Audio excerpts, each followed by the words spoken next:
Hello friends, welcome to Bright Mind classes. आज की शुरुआत हम क्लास 12 की केमिस्ट्री के एक चैप्टर सॉल्यूशन से करने जा रहे हैं, जिस टॉपिक का नाम है वेपर प्रेशर। बच्चे, जब कभी भी हम कोई सिस्टम लेते हैं या फिर हम कहें अगर सिंपल भाषा में अगर हम कोई सॉल्यूशन लेते हैं तो उस सॉल्यूशन में सिर्फ एक मॉलिक्यूल नहीं रहेगा। वो सॉल्यूशन में क्या होंगे, लाखों करोड़ों मॉलिक्यूल्स प्रेजेंट होंगे। ठीक है। और हर एक मॉलिक्यूल की क्या होती है, अपनी अपनी एनर्जी होती है। देखो, जिस तरह से एक क्लास में अगर हम स्टूडेंट्स की बात करें तो हर एक स्टूडेंट का आईक्यू लेवल, हर एक स्टूडेंट का पढ़ने का तरीका सेम नहीं होता। कि स्टूडेंट्स का आईक्यू लेवल या उनकी इंटेलिजेंसी बहुत ज़्यादा होती है कंपैरेटिवली बाकी स्टूडेंट्स से। कुछ स्टूडेंट काफ़ी वीक होते हैं और बहुत से स्टूडेंट जो होते हैं एवरेज होते हैं। ठीक है। तो अगर हम ओवरऑल क्लास का रिजल्ट लेते हैं तो उस केस में हम एक इंटेलिजेंट स्टूडेंट या एक वीक स्टूडेंट को कंसीडर नहीं करते, उसमें हम ओवरऑल क्लास की कंसीडर करते हैं परफॉर्मेंस को। सिमिलरली, जिस टाइम पे अगर हम कोई भी सोल्यूशन या किसी सब्सटेंस या किसी सिस्टम की बात करते हैं तो हम उस सिस्टम का हमेशा टोटल एनर्जी कैलकुलेट करते हैं। ठीक है। जैसे ये कोई सिस्टम बना दिया है, इसमें बहुत सारे लाखों करोड़ों मॉलिक्यूल्स होंगे, तो ये जो लाखों करोड़ों मॉलिक्यूल्स होंगे इन सब की अपनी अपनी एनर्जी होगी। पर अगर मैं बात करूं कि इस सिस्टम की एनर्जी क्या है, तो हमेशा हम इसकी क्या लेते हैं, एवरेज काइनेटिक एनर्जी। ठीक है। वो हर एक मॉलिक्यूल की तो इंडिविजुअल रहेगी, पर जब भी हम इसको कंसीडर करेंगे तो हम क्या बोलेंगे, इसकी एवरेज काइनेटिक एनर्जी। अब सेम जैसे अगर एक क्लास में एवरेज स्टूडेंट भी हैं, इंटेलिजेंट स्टूडेंट भी हैं और डल स्टूडेंट्स भी होंगे, कुछ ना कुछ। पर डल तो कोई होता नहीं है, पर फिर भी चलो हम मान के चलते हैं कुछ स्टूडेंट होंगे जो पढ़ाई में वीक होंगे, ये कह सकते हैं हम। तो उस केस में क्या रहता है, जो इंटेलिजेंट स्टूडेंट है, अगर टीचर कोई चीज़ बहुत एलेबोरेट करके पढ़ा रहा है तो उसके वो लगेगा कि ये चीज़ हमारे लिए इतनी इंपॉर्टेंट ही नहीं है, तो उसका क्लास में इतना ध्यान नहीं होगा। अगर हम सिंपल भाषा में बोले ना, वो बच्चा उड़ा उड़ा रहेगा। सिमिलरली, ये जो आपका सिस्टम है, इसमें भी कुछ मॉलिक्यूल्स ऐसे होंगे जिनकी एवरेज काइनेटिक एनर्जी क्या होगी, ज़्यादा होगी। तो जिनकी एवरेज काइनेटिक एनर्जी ज़्यादा होगी तो उसकी कोशिश क्या रहेगी कि वो सिस्टम को लीव करना स्टार्ट कर देगा, सिस्टम में से निकलना शुरू कर जाएगा और यहाँ से एवेपोरेशन स्टार्ट हो जाएगी। यानी कि वो मॉलिक्यूल जिनकी एनर्जी क्या है, ज़्यादा एनर्जी है as compare to the average kinetic energy of the system, वो यहाँ से सिस्टम को छोड़ना स्टार्ट कर देंगे और हमारी क्या स्टार्ट हो जाएगी, एवेपोरेशन। Is it clear. जिन मॉलिक्यूल्स की एनर्जी ज़्यादा है आपके एवरेज काइनेटिक एनर्जी से, वो मॉलिक्यूल्स क्या कर देंगे, सिस्टम को छोड़ना शुरू कर देंगे और सिस्टम की क्या होना स्टार्ट हो जाएगी, सिस्टम में एवेपोरेशन स्टार्ट हो जाएगी। और इस तरह से क्या होता है, जिस टाइम जो ज़्यादा एनर्जेटिक मॉलिक्यूल्स हैं जब वो सिस्टम को छोड़ देंगे तो सिस्टम की, अगर हम ओवरऑल एनर्जी की बात करेंगे, देखो जब एनर्जी वाले मॉलिक्यूल्स सिस्टम को छोड़ दिया तो जो एनर्जी होगी वो ऑटोमेटिकली क्या हो जाएगी, डिक्रीज़ कर जाएगी। जब एनर्जी डिक्रीज़ करगी, काइनेटिक एनर्जी, तो सिस्टम आपका क्या होना स्टार्ट हो जाता है, कूल। यानी कि आपका सिस्टम में क्या हो जाती है, कूलिंग। सेम वैसे ही जैसे आप एकदम से स्वेटिंग से आते हो तो आपकी बॉडी में बहुत ज़्यादा स्वेट होता है, अगर आप फ़ैन के नीचे बैठोगे तो आपकी बॉडी से जो स्वेट है वो क्या होना शुरू हो जाता है, एवेपोरेट होना शुरू हो जाता है। और अगर आपको वो फ़ैन अगर गर्म हवा भी दे रहा होगा ना, अगर समर्स में बहुत वो गर्म लू भी दे रहा होगा, उस केस में भी आपकी जो बॉडी है उस फ़ैन की हवा से ठंडी हो जाती है। वो क्यों होता है, बिकॉज ऑफ एवेपोरेशन। ठीक है। यहाँ तक क्लियर है आप लोगों को, मुझे लगता है आपको यहाँ तक मेरी बात समझ आ गई होगी। नेक्स्ट, ये जो मॉलिक्यूल्स यहाँ से अपना सिस्टम छोड़ रहे थे, ये ऊपर जाके क्या होना शुरू हो जाएंगे, इकट्ठा होने शुरू हो जाएंगे। यानी अपर पोर्शन में अगर हम बात करें तो मॉलिक्यूल्स क्या हो जाएंगे, एक साथ आना शुरू कर जाएंगे। वो मॉलिक्यूल्स फिर आपस में क्या करेंगे, कोलाइड करेंगे। उनकी आपस में क्या होना शुरू हो जाएगी, टक्कर, कोलिजन शुरू हो जाएगी होना। और वो मॉलिक्यूल वापस से क्या स्टार्ट हो जाएंगे, कंडेंस होना शुरू हो जाएंगे। यानी यहाँ से मॉलिक्यूल्स ने अपना क्या किया, जिनकी एनर्जी ज़्यादा थी उन्होंने सिस्टम को लीव करके यहाँ से उनकी एवेपोरेशन शुरू होगी in the upper part of the system due to collision. जब कोलिजन होगी, दो मॉलिक्यूल जब आपस में टकराएंगे, उनकी एनर्जी क्या हो जाएगी, लूज, वो अपनी एनर्जी को लूज़ करेंगे और इस साइड से आपकी क्या स्टार्ट हो जाएगी, कंडेंसेशन। ठीक है। इधर से एवेपोरेशन हो रही है, यहाँ से वापस से क्या होना शुरू हो जाएगी, कंडेंसेशन। और फिर एक ऐसी स्टेज आएगी, वो स्टेज जिसमें आपकी जो रेट ऑफ एवेपोरेशन है, यानी जितनी स्पीड से एवेपोरेशन हो रही है उतनी ही स्पीड से कंडेंसेशन होगी। वो स्पीड या वो टाइम जिस टाइम पे आपका रेट ऑफ एवेपोरेशन और रेट ऑफ कंडेंसेशन एक बराबर हो जाएगा, उस टाइम पे ये जो वेपर्स हैं वो जो प्रेशर एग्जर्ट करेंगे इस लिक्विड पे उसे हम क्या बोलेंगे, वेपर प्रेशर। Got it. एक बार फिर से समझाती हूँ। एक टाइम ऐसा आएगा इस सिस्टम में एवेपोरेशन और कंडेंसेशन क्या हो जाएगी, एक बराबर। उस टाइम पे जो ये वेपर प्रेशर एग्जर्ट करेंगे इस लिक्विड पे उसे ही हम क्या बोलेंगे, इसका vapour pressure of the system और vapour pressure of the liquid. Got it. I think so आपको समझ आ गया होगा। और we can say the pressure exerted by the liquid, the pressure exerted by the vapors on the liquid at which the rate of evaporation become equals to rate of condensation is known as the vapor pressure of the liquid। तो next जो हम अब इसके आगे discuss करेंगे that are factors affecting vapour pressure.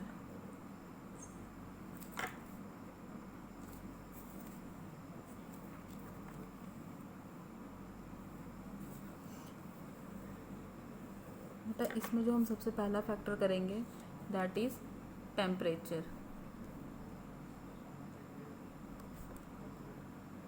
As all we know, जैसे जैसे हम टेम्परेचर इंक्रीज़ करते जाते हैं तो आपका जो काइनेटिक एनर्जी रहेगी मॉलिक्यूल्स की वो भी इंक्रीज़ करेगी। आपको मालूम है अगर आप एक कंटेनर में पॉपकॉर्न लो और टेम्परेचर राइज़ करना स्टार्ट करो तो टेम्परेचर राइज़ होने से वो क्या होते हैं, पॉपकॉर्न पॉपअप होना स्टार्ट हो जाएंगे, यानी उसकी जो काइनेटिक एनर्जी है वो इंक्रीज़ कर जाएगी। सिमिलरली कोई भी अगर आप कोई लोगे कंटेनर जो उसमें जितने भी मॉलिक्यूल्स होंगे तो टेम्परेचर राइज करने के साथ साथ उन मॉलिक्यूल्स की जो काइनेटिक एनर्जी रहेगी वो राइज़ करेगी। और जैसे जैसे उसकी काइनेटिक एनर्जी राइज़ करेगी तो उसका रेट ऑफ एवेपोरेशन भी क्या हो जाएगा, रेट ऑफ एवेपोरेशन भी उसका इंक्रीज़ कर जाएगा। और जैसे जैसे रेट ऑफ एवेपोरेशन इंक्रीज़ करेगा तो वेपर प्रेशर भी उसका राइज होना शुरू कर जाएगा। दैट इज़ अगर हम बात करें तो temperature is directly proportional to vapour pressure. With rise in temperature vapour pressure of the solution also increases। okay, the next point is intermolecular forces।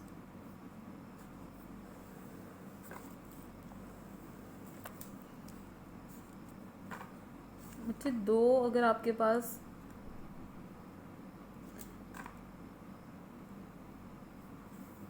Atoms हैं किसी भी या दो आपके पास मॉलिक्यूल्स हैं किसी भी सब्सटेंस के, तो उनके बीच में जितना ज़्यादा स्ट्रॉन्ग मॉलिक्यूलर बॉन्ड रहेगा, के बीच का बॉन्ड जितना स्ट्रॉन्ग होगा तो उनका ब्रेक होना उतना डिफ़िकल्ट हो जाएगा। जितनी डिफ़िकल्टी से वो ब्रेक होंगे तो एवेपोरेशन उनकी उतनी ही क्या हो जाएगी, डिफ़िकल्ट हो जाएगी। और वेपर प्रेशर भी क्या हो जाएगा, डिक्रीज़ कर जाएगा। और जो दो मॉलिक्यूल्स के बीच का बॉन्ड जितना वीक रहेगा उसकी जो ब्रेकेज रहेगी बॉन्ड ब्रेक होने की वो भी क्या हो जाएगी, ईजी। पर ईज़िली अगर बॉन्ड ब्रेक हो जाएगा तो वो मॉलिक्यूल ईज़िली आपके एवेपोरेट हो सकेंगे, सिस्टम को लीव कर सकेंगे और आपका जो वेपर प्रेशर है वो राइज़ कर जाएगा या इंक्रीज़ हो जाएगा। यानी कि जितना भी मॉलिक्यूलर फोर्स अगर आपकी स्ट्रांग रहती है तो वेपर प्रेशर आपका डिक्रीज़ कर जाएगा। और अगर आपकी मॉलिक्यूलर फोर्स जो रहती है बीच में या इंटरमॉलिक्यूलर फोर्सेस अगर आपकी वीक रहती हैं तो जो आपका वेपर प्रेशर है वो राइज़ कर जाएगा। इसमें अगर हम एग्जांपल लें, इस केस में अगर बच्चे हम एग्जांपल लेते हैं इथेनॉल और डाईमिथाइल ईथर की, जैसे आप देखो इथेनॉल C2H5OH और डाईमिथाइल ईथर इज CH3OCH3। ये दोनों ही बच्चे आपस में क्या हैं, isomers. These are functional isomers. पर अगर हम देखें इथेनॉल के केस में, अब बच्चे अगर हम दो मॉलिक्यूल्स लेते हैं एग्जाम्पल में इथेनॉल के, तो ये देखो ये जो आपका हाइड्रोजन है ये ऑक्सीजन के साथ, oxygen being a electronegative element, lone pair of electrons को अपनी तरफ हल्का सा अट्रैक्ट करेगा, जिसके कारण इस पर चार्ज आ जाएगा आपका पार्शियल नेगेटिव। और जो हाइड्रोजन है इसने अपने जो पेयर ऑफ इलेक्ट्रॉन्स को बिल्कुल छोड़ नहीं दिया है, सिर्फ हल्का सा ये पुल हुए हैं टूवर्ड्स द ऑक्सीजन, जिसके कारण ऑक्सीजन हाइड्रोजन पे चार्ज आ जाएगा पार्शियल पॉजिटिव। सिमिलरली इस ऑक्सीजन पे भी रहेगा चार्ज पार्शियल नेगेटिव और हाइड्रोजन पे चार्ज रहेगा पार्शियल पॉजिटिव। ये हाइड्रोजन ऑक्सीजन के साथ शो करेगा हाइड्रोजन बॉन्डिंग। सिमिलरली इसमें भी ऐसा रहेगा, जिसके कारण ये जो दो मॉलिक्यूल्स हैं एक दूसरे को टाइटली हेल्ड करके रखेंगे। हाइड्रोजन बॉन्डिंग स्ट्रॉन्ग बॉन्डिंग रहती है, इसके कारण ये दोनों मॉलिक्यूल्स को ब्रेक करने के लिए हमें ज़्यादा एनर्जी प्रोवाइड करनी पड़ेगी, और स्ट्रॉन्ग इंटरमॉलिकुलर फोर्स होने की वजह से इसका जो वेपर प्रेशर है वो डिक्रीज़ कर जाएगा। ऑन द अदर हैंड अगर हम बात करें डाई मिथाइल ईथर की, तो बच्चे इस केस में कोई भी इस तरह की जो बॉन्डिंग है वो आपको देखने को नहीं मिलेगी। इसलिए जो ईथर होता है ये हाईली वॉलेटाइल होता है, यानी कि ये रूम टेम्परेचर पे भी क्या हो रहा होता है, एवेपोरेट हो रहा होता है, जबकि जो आपका इथेनॉल है उस केस में ऐसा कुछ भी देखने को नहीं मिलेगा। जो नेक्स्ट जो प्रॉपर्टी रहती है या फिर जो नेक्स्ट फैक्टर है that is the boiling point. अगर आप 3 अलग अलग कंटेनर्स में अलग अलग लिक्विड लें, मान लें आपने एक लिक्विड लिए जिसका बॉइलिंग पॉइंट रहता है 100 डिग्री सेंटीग्रेड, दूसरा लिए जिसका रहता है 50 डिग्री सेल्सियस, और तीसरा वाला रहता है जिसका 30 डिग्री सेल्सियस। अब बच्चे जैसे हम इसको टेम्परेचर देना प्रोवाइड करेंगे, सबसे पहले कौन सा वाला जो लिक्विड आपका बॉयल होगा, राइट, जो आपका 30 डिग्री वाला होगा वो पहले बॉयल होना शुरू कर जाएगा। जिस टाइम पे आपका टेम्परेचर 30 होगा तो ये वाली इसकी जो एवेपोरेशन होगी वो कम होगी, और इसकी तो स्लाइटली बहुत ही कम रहेगी। यानी जितना कम आपका बॉइलिंग पॉइंट रहेगा उतनी ही इवेपोरेशन क्या होगी, ज़्यादा होगी, और इवेपोरेशन ज़्यादा होगी तो एट द सेम टाइम आपका वेपर प्रेशर भी इंक्रीज़ कर देगा। दैट इज़ जितना आपका कम रहेगा बॉइलिंग पॉइंट उतनी ही ज़्यादा क्या रहेगा वेपर प्रेशर। अगर हम सिंपली बोलें तो जो आपका बॉइलिंग पॉइंट है is inversely proportional to vapour pressure. Boiling point increase करेगा तो वेपर प्रेशर डिक्रीज़ कर जाएगा, एंड वाइस वर्सा। ठीक है, टेम्परेचर और बॉइलिंग पॉइंट आपका इन्वर्सली प्रोपोर्शनल रहेगा। जो नेक्स्ट प्रॉपर्टी रहती है दैट इज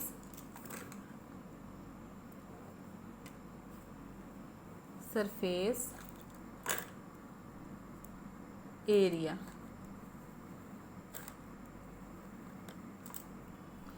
अगर बच्चे हम 2 अलग अलग कंटेनर लें, अलग अलग शेप के कंटेनर्स, जिसमें आपने सेम लिक्विड रखा है, ये जो कंटेनर है ये थोड़ा वाइड माउथ के साथ है, जबकि एक कंटेनर हमने ये लिया है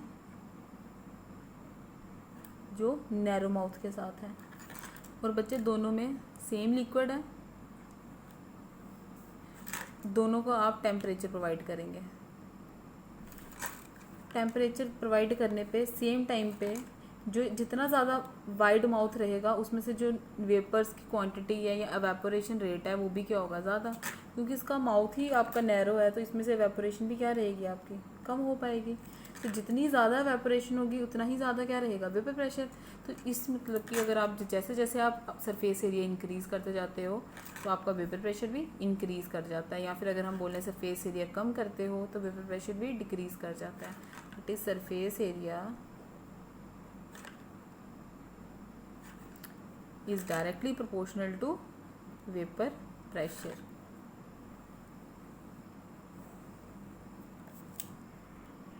So next factor is addition of solute. तो जब कभी भी आप पानी को बॉईल कर रहे हो और उसमें कोई दूसरा सल्यूट शुगर या सॉल्ट ऐड कर ली जाए तो जो उसका बॉइलिंग रेट होता है वो कुछ टाइम के लिए रुक जाता है, और आफ्टर फ्रैक्शन ऑफ सेकंड्स वो फिर से बॉईल होना शुरू कर जाता है। यानी कि जैसे जैसे आप सल्यूट ऐड करते जाते हो ना सॉल्वेंट में किसी में भी, तो उसका जो कुछ टाइम के लिए जो उसकी एवेपोरेशन है, रेट ऑफ एवेपोरेशन डिक्रीज़ कर जाती है, अगर एवेपोरेशन डिक्रीज़ कर जाएगी तो वेपर प्रेशर भी डिक्रीज़ हो जाएगा।